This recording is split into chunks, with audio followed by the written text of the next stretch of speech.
L'histoire des machines à vapeur est liée à la révolution industrielle et pourtant je vais vous parler aujourd'hui d'une machine à vapeur inventée dans l'Antiquité.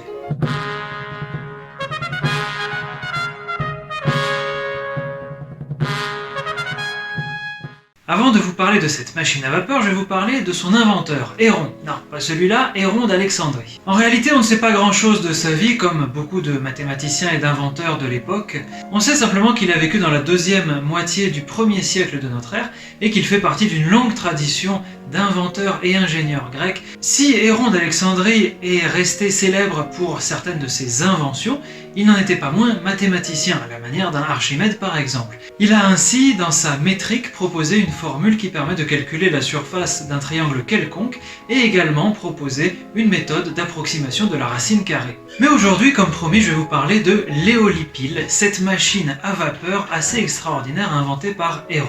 La voici et en voici son fonctionnement que je vais vous expliquer avec les mots de Héron d'Alexandrie lui-même. Soit alpha-bêta, une chaudière contenant de l'eau placée sur le feu.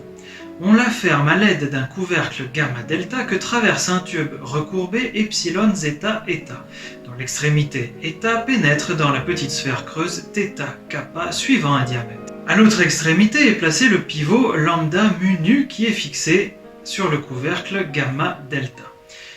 On ajoute sur la sphère, aux deux extrémités d'un diamètre, deux tubes recourbés.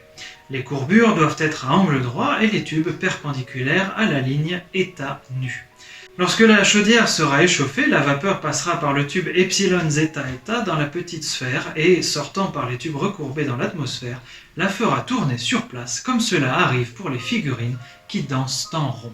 Il est très probable que Héron ait véritablement construit cette machine, parce que ce n'est pas d'une technicité extraordinaire, mais l'ingéniosité est là, et effectivement il arrive à faire tourner une sphère sur elle-même comme un moteur à vapeur.